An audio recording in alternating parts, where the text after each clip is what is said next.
Muy bien, bienvenidos a la presentación de Grok 3. Entonces, la misión de Shai y Grok es entender el universo. Queremos entender la naturaleza del universo para poder averiguar qué está ocurriendo, dónde están los extraterrestres, cuál es el sentido de la vida, cómo termina el universo, cómo comenzó, todas estas preguntas fundamentales. Nos impulsa la curiosidad sobre la naturaleza del universo y eso también es lo que nos hace ser una inteligencia artificial que busca la verdad al máximo. Incluso si esa verdad es a veces en desacuerdo con lo que es políticamente correcto. Para entender la naturaleza del universo, debes absolutamente y rigurosamente buscar la verdad o no entenderás el universo. Estarás sufriendo de cierta cantidad de engaño o error. Así que ese es nuestro objetivo. Estamos muy emocionados de presentar a Grok 3, que creemos que es un orden de magnitud más capaz que Grok 2 en un periodo de tiempo muy corto. Y eso es gracias al arduo trabajo de un equipo increíble. Y me siento honrado de trabajar con un equipo tan excelente. Y, por supuesto, nos encantaría que algunas de las personas más inteligentes se unieran a nuestro equipo. Así que con eso, vamos. Hola, me llamo Igor.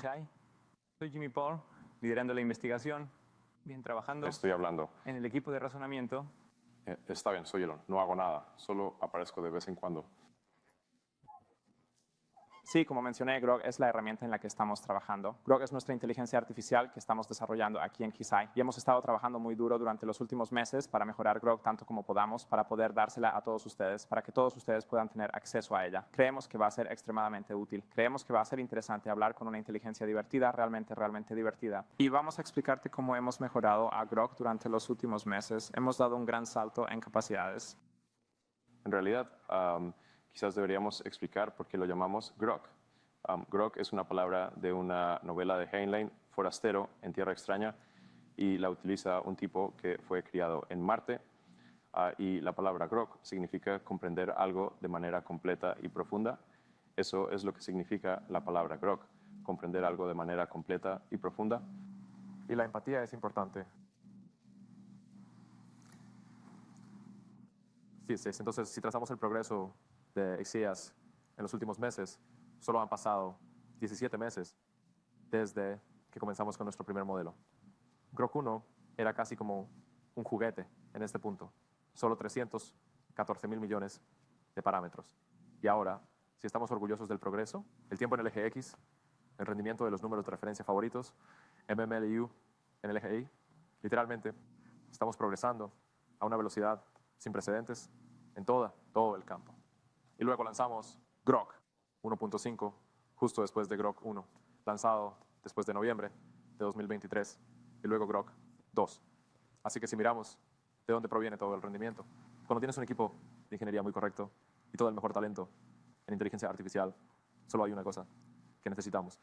Es que una gran inteligencia proviene de un gran clúster. Entonces, podemos reconvertir todo el progreso de Kisai, ahora reemplazando el benchmark del eje, y por la cantidad total de flops de entrenamiento. Es decir, ¿cuántas GPUs podemos ejecutar en cualquier momento para entrenar nuestros grandes modelos de lenguaje, para comprimir todo el Internet? El conocimiento humano, realmente. Así sí, es. Internet siendo parte de ello, pero es realmente todo el conocimiento humano, Sí, todo. todo el Internet cabe en una memoria USB. Es como todos los tokens humanos. Así es. Muy pronto, en el mundo real. Sí. Entonces, tuvimos mucho problema realmente entrenando Grok 2 en aquellos días. Lanzamos el modelo alrededor de febrero y pensamos que teníamos una gran cantidad de chips, pero resultó que apenas podíamos hacer funcionar coherentemente chips de entrenamiento acá en cualquier momento. Y tuvimos tantos problemas de refrigeración y energía.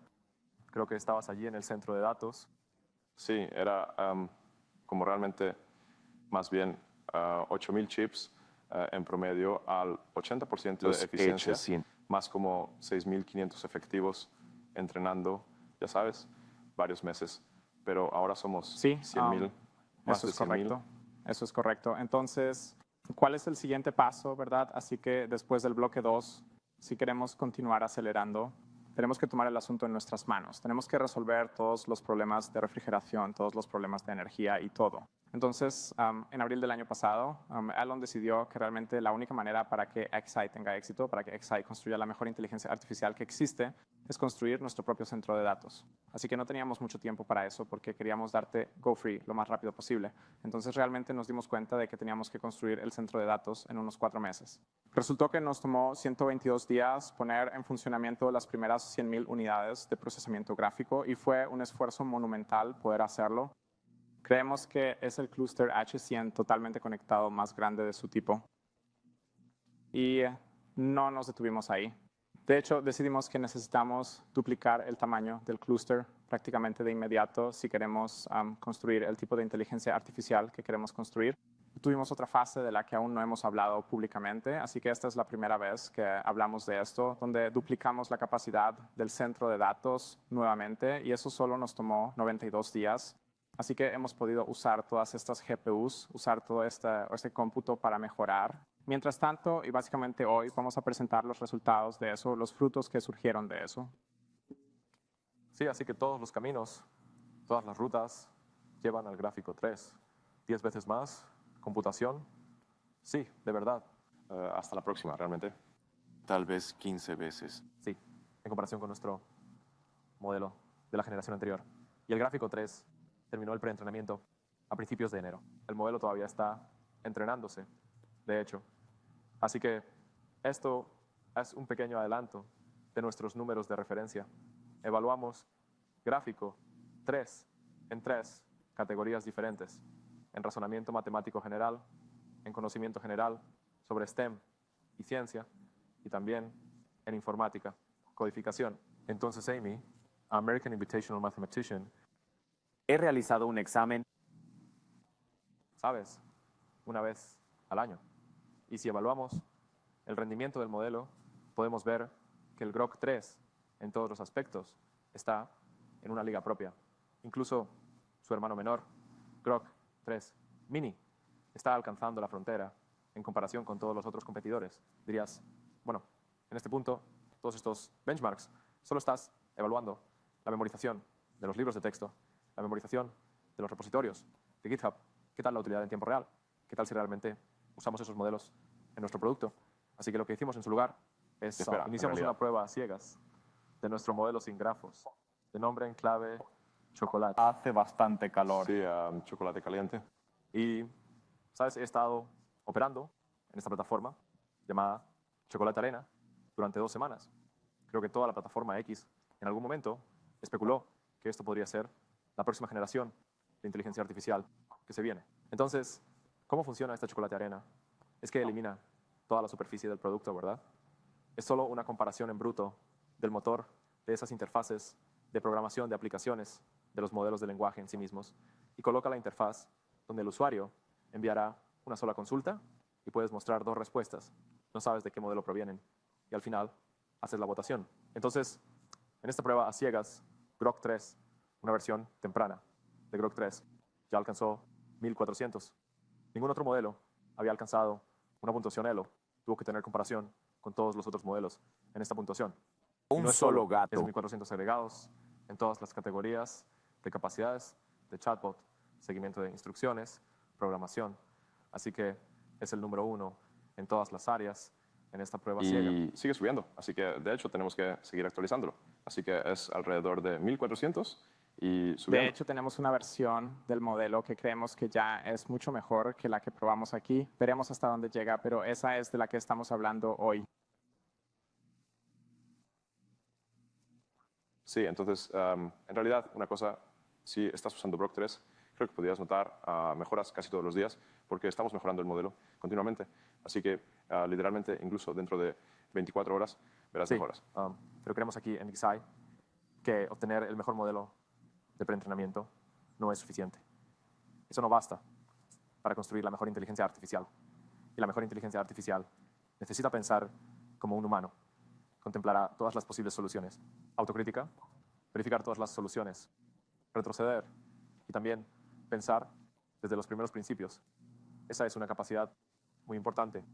Así que creemos que al tomar el mejor modelo de preentrenamiento y seguir entrenándolo con aprendizaje por refuerzo, elicitará las capacidades de razonamiento adicionales que permiten al modelo mejorar tanto y escalar, no solo durante el tiempo de entrenamiento, sino también en el tiempo El de prueba. modelo es extremadamente útil internamente para nuestra propia ingeniería, ahorrando horas de tiempo, cientos de horas de tiempo de codificación. Entonces, Igor, tú eres el usuario avanzado de nuestro modelo de razonamiento gráfico. ¿Cuáles son algunos casos de uso? Como dijo Jimmy, hemos añadido capacidades de razonamiento avanzado a Grok y las hemos estado probando bastante. En las últimas semanas quiero darte una pequeña muestra de cómo es cuando Grok resuelve problemas difíciles de razonamiento. Así que hemos preparado dos pequeños problemas para ti. Uno proviene de la física y el otro es en realidad un juego que Grok va a escribir para nosotros. Eso es. Entonces, cuando se trata del problema de física, lo que queremos que Grok haga es trazar una trayectoria viable para hacer una transferencia de la Tierra a Marte y luego, en un momento posterior, una transferencia de regreso desde Marte. Está Y bien. eso requiere algo de física que Grok tendrá que entender. Así que vamos a desafiar a Grok, crear una trayectoria viable, calcularla y luego graficarla para que podamos verla. Y sí, esto es totalmente improvisado, por cierto. Sí, este es el que es la totalidad del mensaje que aclaramos. No hay nada más que eso. Sí, exactamente. Esta es la interfaz de Grok y hemos escrito este texto que puedes ver aquí. Generar código para una animación de un gráfico tridimensional de un lanzamiento desde la Tierra. Aterrizar en Marte y luego volver a la Tierra en la siguiente ventana de lanzamiento. Y ahora hemos iniciado la consulta y puedes ver que Grok está pensando. Así que parte de las capacidades avanzadas de razonamiento de Grok son estos rastros de pensamiento que puedes ver aquí. Incluso puedes entrar y en realidad leer lo que Grok estaba pensando mientras atraviesa el problema, mientras intenta resolverlo.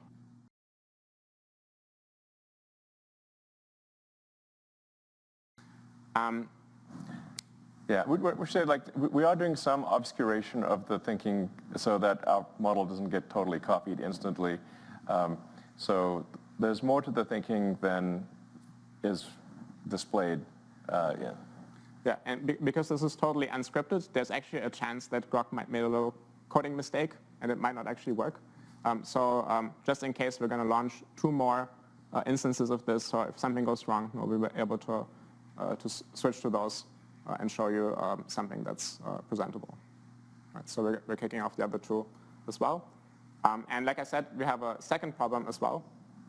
Yeah, actually one of our favorite activities here at XCI is having Grok write games for us. Not just any old game, any game that you might already be familiar with, but actually creating new games on the spot and being creative about it. So one example that we found was really, really fun is create a game that's a mixture of the 2 games, Tetris and Bejeweled. So this is maybe an important thing. Like this, obviously, if you ask an AI to create a game like Tetris, there are many examples of Tetris on the internet that have, or a game like Bejeweled, whatever. It can copy it. What's interesting here is it achieved a creative solution combining the 2 games that actually works and is a good game. Yeah. We're seeing the beginnings of creativity. Yeah. Fingers crossed that we can recreate that. But hopefully it works. Yeah. Hopefully it It'd be works. embarrassing if it doesn't. So actually, because this is a bit more challenging, we're going to use something special here, which we call Big Brain. That's our mode in which we use more computation, which is more reasoning for Grok, just to make sure that there's a good chance here that it might actually do it. So we're also going to fire off 3 attempts here at solving this game, at creating this game that's a mixture of Tetris and Bejeweled. Yeah, let's see what Grok comes up with. I've played the game. It's pretty good. You're like, wow, okay, this is something. Yeah. So while Grok is thinking, in the background, we can now actually talk about some concrete numbers. How well is Grok doing across tons of different tasks that we've tested it on. So we'll hand it over to Tony to talk about that. Yeah, okay, so let's see how Grok does on those interesting, challenging benchmarks. So reasoning, again, refers to those models that actually thinks for quite a long time before it tries to solve a problem. So in this case, around a month ago, the Grok 3 pre-training finished. So after that, we worked very hard to put the reasoning capability into the current Grok 3 model. But again, this is very early days, so the model is still currently in training. So right now, what we're going to show to people is this beta version of the Grok 3 reasoning model. Alongside, we also are training a mini version of the reasoning model. So essentially, on this plot, you can see the Grok 3 reasoning beta and then Grok 3 mini reasoning. The Grok 3 mini reasoning is actually a model that we train for much longer time. And you can see that sometimes it actually performs slightly better compared to the Grok 3 reasoning. This also just means that there's a huge potential for the Grok 3 reasoning because it's trained for much less time. So let's actually look at how it does on those 3 benchmarks. So Jimmy also introduced already. So essentially, we're looking at 3 different areas: mathematics, science, and coding. And for math, we're picking this high school competition math problem. For science, we actually pick those PhD level science questions. And for coding, it's also actually pretty challenging. It's competitive coding and also some lead code, which is some code interview problems that people usually get when they interview for companies. So on those benchmarks, you can see that the Grok 3 actually performed quite well across the board compared to other competitors. So it's pretty promising. These models are very smart. Yeah. So Tony, what are those shaded bars? Yeah, so I'm glad you asked this question. So for those models, because it can reason, it can think, you can also ask them to even think longer. You can spend more what we call test and compute, which means you can spend more time to reason, to think about a problem before you spit out the answer. So in this case, the shaded bar here means that we just ask the model to spend more time. You can solve the same problem many times before it tries to conclude what is the right solution. And once you give this compute or this kind of budget to the model, it turns out the model can even perform better. So this is essentially the shaded bar in those plots. Mm-hmm. Right. So I think this is really exciting, right? Because now, instead of just doing one chain of thoughts with AI, why not do multiple all at once? Yes. So that's a very powerful technique that allows us to continue to scale the model capabilities after training. And people often ask, are we actually just overfitting to the benchmarks? Yes. So how about generalization? So yes, I think, this is definitely a question that we are asking ourselves, whether we are overfitting to those current benchmarks. Luckily, we have a real test. So about 5 days ago, AMY 2025 just finished. This is where high school students compete in this particular benchmark. So we got this very fresh new competition, and then we asked our 2 models to compete on the same benchmark, the same exam. And it turns out, very interestingly, the Grok 3 reasoning, the big one, actually does better on this particular new fresh exam. This also means that the generalization capability of the big model is stronger, much stronger compared to the smaller model. If you compare to the last year's exam, actually this is the opposite. The smaller model kind of learns the previous exams better. So this actually shows some kind of true generalization from the model. That's right. So 17 months ago, our Grok 0 and Grok 1 barely solved any high school problems. That's right. And now we have a kid that just already graduated. The Grok is ready to go to college. Is that right? Yeah. I mean, it won't be long before it's simply perfect. The human exams won't be they'll be too easy. Yeah. And internally, we actually, as the Grok continue to evolve, we're going to talk about, what we're excited about, but very soon there will be no more benchmark left. Yeah. Yeah, one thing that's quite fascinating, I think, is that we basically only trained Grok's reasoning abilities on math problems and competitive coding problems. Mm-hmm. Right? So very specialized kinds of tasks, but somehow it's able to work on all kinds of other different tasks. So including creating games, lots and lots of different things. And what seems to be happening is that basically Grok learns this ability to detect its own mistakes in its thinking, correct them, persist on a problem, try lots of different variants, pick the one that's best. So there are these generalizing abilities that Grok learns from mathematics and from coding, which it can then use to solve all kinds of other problems. So that's pretty... I mean, reality is the instantiation of mathematics. Mm-hmm. That's right. And one thing we're actually really excited about, that going back to our founding mission, is what if one day we have a computer just like Deep Thought that utilize our entire cluster just for that one very important problem in the test time. And all the GPU turned on, right? So I think back then we were building the GPU clusters together. You were plugging cables And I remember that when we turned on the first initial test, you can hear all the GPUs humming in the hallway. That's almost feel like spiritual. Yeah, that's actually a pretty cool thing that we're able to do, that we can go into the data center and tinker with the machines there. So for example, we went in and we unplugged a few of the cables and just made sure that our training setup is still running stably. So that's something that, I think most AI teams out there don't usually do, but it's actually totally unlocks like a new level of reliability and what you're able to do with the hardware. So Okay, so when are we going to solve Riemann? So the easiest solution is to enumerate over all possible strings. And as long as you have a verifier, enough compute, you'll be able to do it. But Okay. my projection will be, What's your guess? What does your neural net calculate?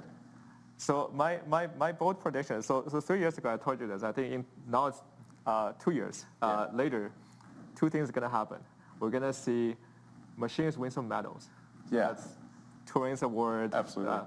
Fields Medal, Nobel Prize, with probably some expert in the loop, right? So the expert uplifting. Do you mean, so this year or next year? Okay. That's what it comes down to, really. Yeah. I mean, So it looks like Grok finished all of its thinking on the two problems. So let's take a look at what it said. All right, so this was the little physics problem we had. We've collapsed the thoughts here, so they're hidden. And then we see Grok's answer below that. So it explains, it wrote a Python script here using matplotlib, then gives us all of the code. So let's take a quick look at the code. Seems like it's doing reasonable things here, not totally off the mark. Solve Kepler says here, so maybe it's solving Kepler's law numerically. There's really only one way to find out if this thing is working. I'd say let's give it a try. Let's run the code. All right, and we can see, Grok is animating two different planets, Earth and Mars here, and then the green ball is the vehicle that's transiting, the spacecraft that's transitioning between Earth and Mars. And you could see the journey from Earth to Mars, and looks like, indeed, the astronauts returned safely, at the right moment in time. So now, obviously, this was just generated on the spot, so we can't tell you if that was actually correct solution. So we're going to take a closer look. Maybe we're going to call some colleagues from SpaceX, ask them if this is legit. It's pretty close. I mean, there's a lot of complexities in the actual orbits that have to be taken into account, but this is pretty close to what it looks like. Awesome. Cool. In fact, I have that on my pendant here. This has got the Earth-Mars home and transfer on it. yeah.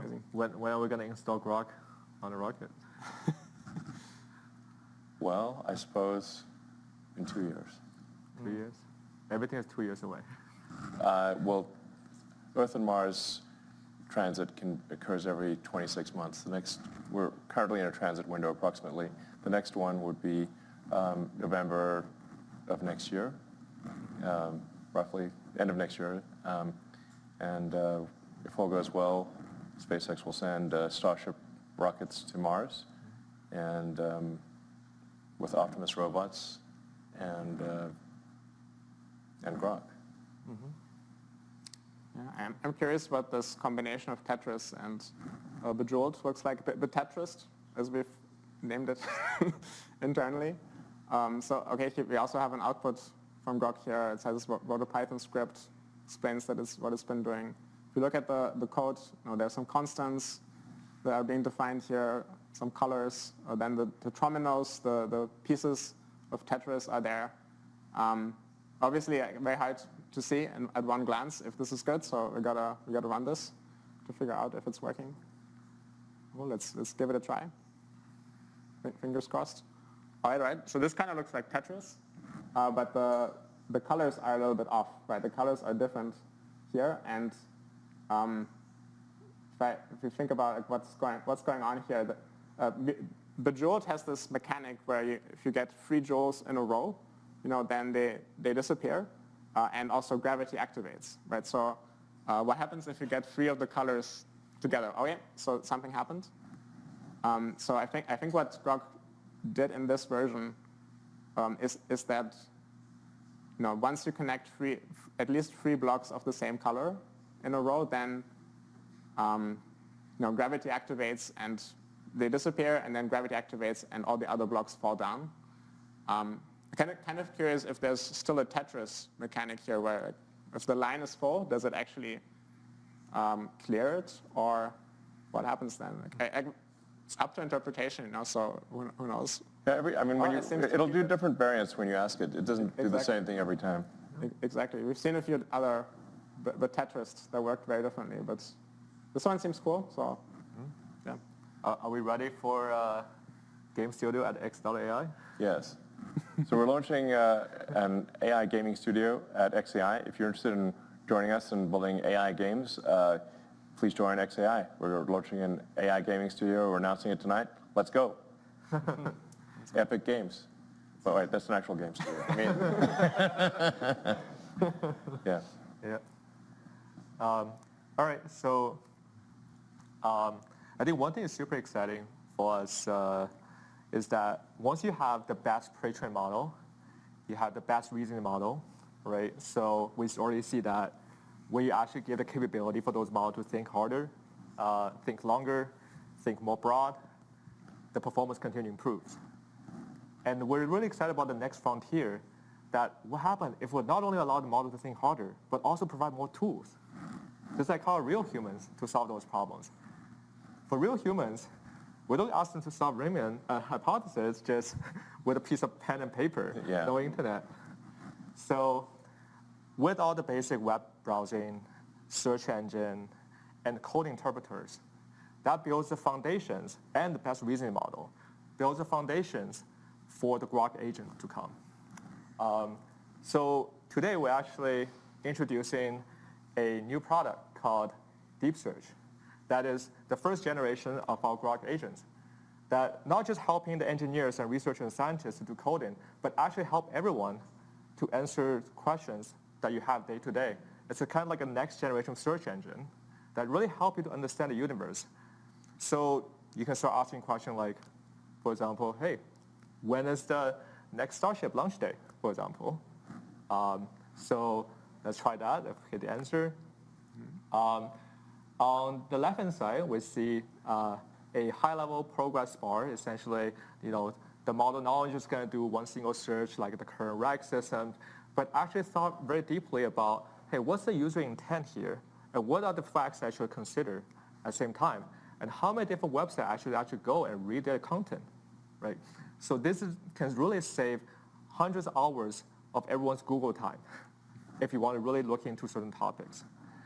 And then on the right-hand side, you can see the bullet summaries of how the current model is doing, what websites browsing, what sources verifying, and oftentimes actually cross-validate different sources out there to make sure the answer is actually correct before it's output final answer.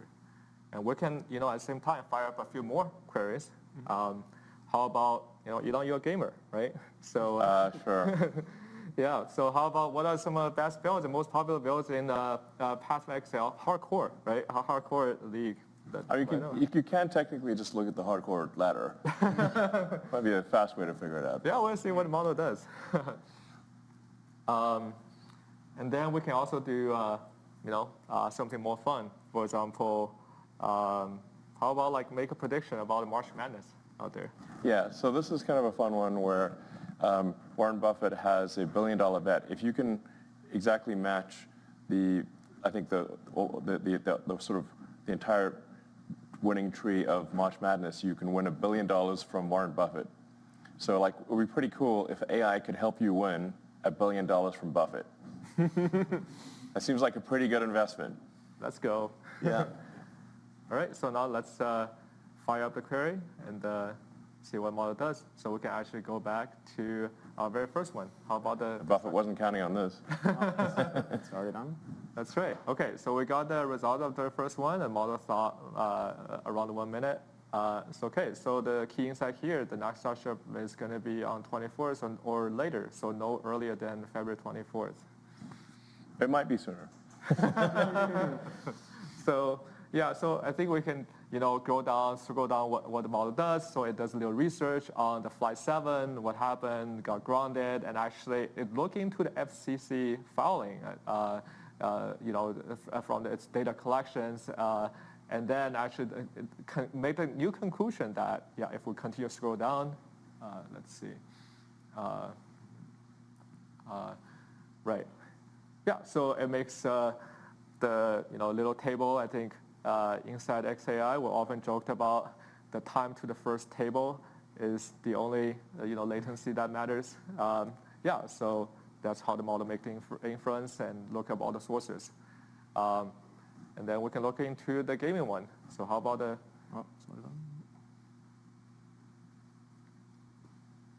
right.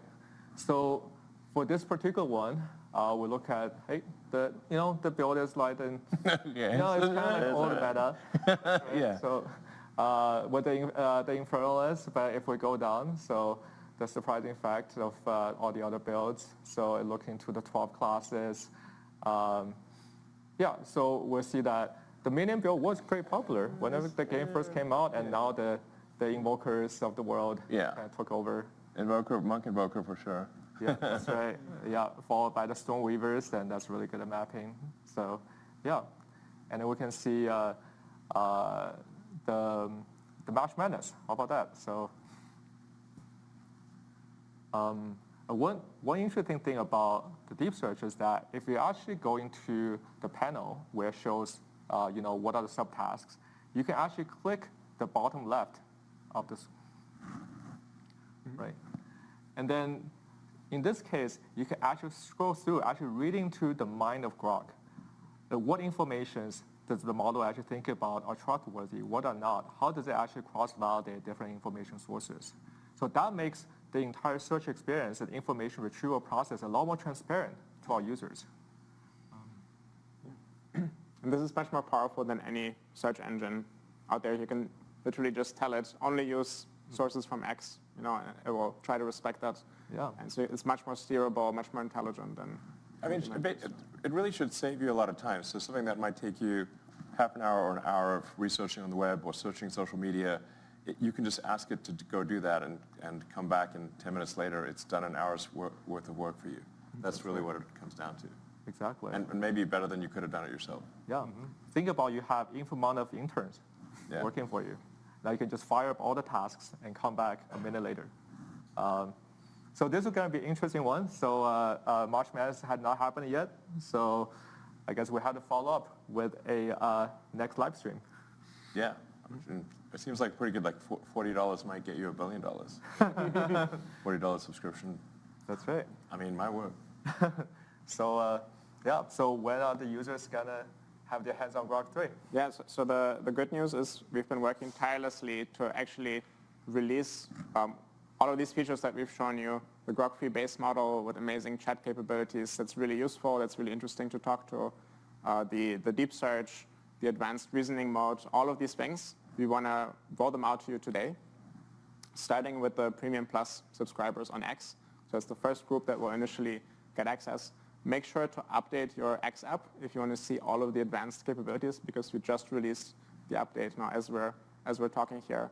If you're interested in getting early access to Grok, then sign up for Premium Plus. And also, we're announcing that we're starting a separate subscription for Grok that we call Super Grok, for those real Grok fans that want the most advanced capabilities and the earliest access to new features. So feel free to check that out as well. This is for the dedicated Grok app and for the website. Exactly. Grok website. So our new website is called grok.com. Yeah. And you'll also You'd never guess. Yeah, you'd never guess. And you can also find our Grok app in the iOS App Store. And that gives you a more even more polished experience that's totally Grok focused. If you want to have Grok easily available, one tap away. Yeah, and the version on grok.com on a web browser is going to be the latest and most advanced version, because obviously it takes us a while to get something into an app and then get it approved by the App Store. So and then if something's in a phone format, there's limitations of what you can do. So the most powerful version of Grok and the latest version will be the web version at grok.com. Yeah. So watch out for the name Grok 3 in the app. Dead giveaway. Yeah, exactly. That's the giveaway that you have Grok 3, and if it says Grok 2, then Grok 3 hasn't quite arrived for yet, but we're working hard to roll this out today, and then to even more people over the coming days. Yeah, make sure you update your phone app too, where you're actually going to get all the tools we showcased today with the thinking mode, with the deep search. So yeah, really looking forward to all the feedbacks you have. Yeah, and I think we should emphasize that this is kind of a beta, like meaning that you should expect some imperfections at first, but we will improve it rapidly almost every day. In fact, every day I think it'll get better. So if you want a more polished version, I'd like maybe wait a week, but expect improvements literally every day. And then we're also going to be providing a voice interaction, so you can have conversational. In fact, I was trying it earlier today. It's working pretty well, but needs a bit more polish. The sort of way where you can just literally talk to it like you're talking to a person. That's awesome. It's actually, I think, one of the best experiences of Grok. But that's probably about a week away. Yeah. So with that said, Cool. I think we might have some audience questions. Sure. Yeah. All right. So let's take a look. Yeah, let's take a look. The audience from the X platform. Yeah. Cool. So the first question here is, when Grok Voice Assistant? When is it coming out? Yeah, as soon as possible, just like Elon said, just a little bit of polishing away from being released to everybody. Obviously, it's going to be released in an early form, and we're going to rapidly iterate on that. Yep. And the next question is like, when will Grok 3 be in the API? So this is coming in the Grok 3 API with both the reasoning models and deep search is coming your way in the coming weeks. We're actually very excited about the enterprise use cases of all these additional tools that now Grok has access to, and how the test time compute and tool use can actually really accelerate all the business use cases.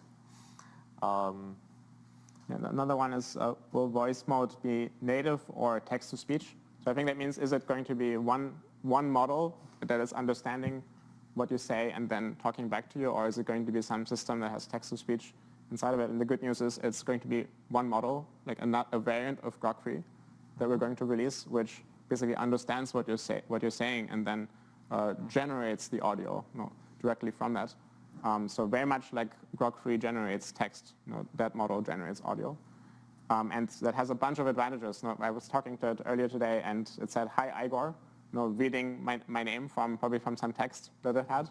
And I said, "No, my name is Igor." And it remembered that. So it could continue to say Igor, just like a human would, and you can't achieve that with text-to-speech. So, yeah. So, here's a question for you, pretty spicy, Elon. Is Grok a boy or a girl? And are they single? Grok is whatever you want it to be. Yeah. Yeah. Are they single? Yes. All right. The shop is open. So honestly, people are going to fall in love with Grok. It's like 1,000% probable. Yeah. The next question, will Grok be able to transcribe audio into text? Yes. So we'll have this capability in both the app and also the API. We found that's like, Grok should just be your personal assistant looking over your shoulder, right? And follow you along the way, learn everything you have learned, and really help you to understand the world better, become smarter every day. Yeah, I mean, the voice mode of Grok isn't simply, it's not just voice to text. It understands like tone, inflection, pacing, everything. It's wild. I mean, it's like talking to a person. Okay. Yeah, so any plans for conversation memory? Yeah. Yeah. Absolutely. We're working on it right now. So. I already forgot. That's right. Let's see. What are the other ones? So what about the DM features, right? So if you have personalizations and if you have, Grok remembers your previous interactions. Yes. Should it be one Grok or multiple different Groks? It's up to you. You can have one Grok or many Groks. Mm-hmm. Yep. I suspect people will probably have more than one. Yeah. I want to have a Dr. Grok. Yeah. The Grok Doc. That's right. All right. Cool. So in the past, we've open sourced Grok 1. Right? So somebody's asking us, are we going to do it again with Grok 2? Yeah, I think once Grok, our general approach is that we will open source the last version when the next version is fully out. So like when Grok 3 is mature and stable, which is probably within a few months, then we'll open source Grok 2. Okay, so we probably have time for one last question. What was the most difficult part about working on this project? I assume Grok 3. And what are you most excited about? So I think me looking back, getting the whole model training on the 100K H100 coherently, that's almost like battling against the final boss of the universe, the entropy. Because at any given time, you can have a cosmic ray that beaming down and flip a bit in your transistor. And now the entire gradient update, if it's fit Mantissa bit, the entire gradient update is out of whack. And now you have 100,000 of those, and you have to orchestrate them every time, at any given time, any of the GPUs can go down. And yeah. I mean, it's worth breaking down, like, how were we able to get the world's most powerful training cluster operational within 122 days? Because we started off, we actually weren't intending to do a data center ourselves. We were going to just, we went to the data center providers and said, how long would it take to have 100,000 GPUs operating coherently in a single location? And we got time frames from 18 to 24 months. So we're like, well, 18 to 24 months, that means losing is a certainty. So the only option was to do it ourselves. So then if you break down the problem, I guess I'm doing like reasoning here, but like, makes you think. one single chain though. Yeah, exactly. So, well, we needed a building. We can't build a building, so we must use an existing building. So we looked for basically for factories that had been abandoned, but the factory was in good shape, like the company had gone bankrupt or something. So we found an Electrolux factory in Memphis. That's why it's in Memphis, home of Elvis, and also one of the oldest. I think it was the capital of ancient Egypt. And it was actually a very nice factory that, I don't know, for whatever reason, that Electrolux had left. So that gave us shelter for the computers. Then we needed power. We needed at least 120 megawatts at first, but the building only had 15 megawatts. And ultimately, for 200,000 GPUs, we needed a quarter gigawatt. So we initially leased a whole bunch of generators. So we have generators on one side of the building, just one trailer after trailer of generators, until we can get the utility power to come in. But then we also need cooling. So on the other side of the building, it was just trailer after trailer of cooling. So we leased about a quarter of the mobile cooling capacity of the United States on the other side of the building. Then we needed to get the GPUs all installed, and they're all liquid cooled. So in order to achieve the density necessary, this is a liquid cooled system. So we had to get all the plumbing for the liquid cooling. Nobody had ever done a liquid cooling data center at scale. So this was an incredibly dedicated effort by a very talented team to achieve that outcome. I may think, now it's going to work. Nope. The issue is that the power fluctuations for a GPU cluster are dramatic. So it's like this giant symphony that is taking place. Like imagine having a symphony with 100,000 or 200,000 participants in the symphony, and the whole orchestra will go quiet and loud in 100 milliseconds. And so this caused massive power fluctuations. So then, which then caused the generators to lose their minds, and they weren't expecting this. So to buffer the power, we then used Tesla megapacks to smooth out the power. So the megapacks had to be reprogrammed. So with XAI, working with Tesla, we reprogrammed the megapacks to be able to deal with these dramatic power fluctuations to smooth out the power so that the computers could actually run properly. And that worked. It was quite tricky. But even at that point, you still have to make the computers all communicate effectively. So all the networking had to be solved, and debugging a bazillion network cables, a debugging nickel at 4 in the morning. I think we sold it like 4:20 roughly 4:20 a.m. Yes. was when we figured out like there's some, well, there were a whole bunch of issues. Well, like one, there was like a BIOS mismatch. Exactly. The BIOS was not set up correctly. Yeah. We had to diff our LSPCI outputs between two different machines. One that was working, Yeah. one that was not working. Yeah. Many other things. I mean, yeah, exactly. This would go on for a long time if we actually listed all the things. But you know, it's like interesting. Like it's not like, oh, we just magically made it happen. You have to break down the problem, just like Grok does for reasoning, into the constituent elements and then solve each of the constituent elements in order to achieve a coherent training cluster in a period of time that is a small fraction of what anyone else could do it in. And then once the training cluster was up and running and we could use it, now we had to make sure that it actually stays healthy throughout, which is its own giant challenge. And then we had to get every single detail of the training right in order to get a Grok 3 level model, which is actually really, really hard. So we don't know if there are any other models out there that have Grok 3's capabilities, but whoever trains a model better than Grok 3 has to be extremely good at the science of deep learning at every aspect of the engineering. So it's not so easy to pull this off. And this is now going to be the last cluster we build and last model we train.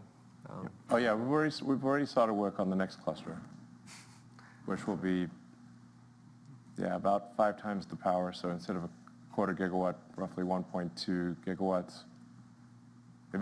What's the Back to the Future was? What's the power on there's like the Back to the Future car? Yeah. Anyway, the Back to the Future power car. It's like roughly in that order, I think. And you know, these will be the sort of the GB200/300 cluster. Once again, it will be the most powerful training cluster in the world. So we're not like stopping here. No. And our reasoning model is going to continue to improve by accessing more tools every day. So yeah, we're very excited to share any of the upcoming results with you all. Yeah, the thing that keeps us going is basically being able to give Grok 3 to you and then seeing the usage go up, seeing everybody enjoy. Grok, that's what really gets us up in the morning. So. Yeah. Right. Yeah, thanks for tuning in. Awesome. Everyone. Thanks, guys. Yeah. Hey, Grok, what's up? Can you hear me? I'm so excited to finally meet you. I can't wait to chat and learn more about each other. I'll talk to you soon.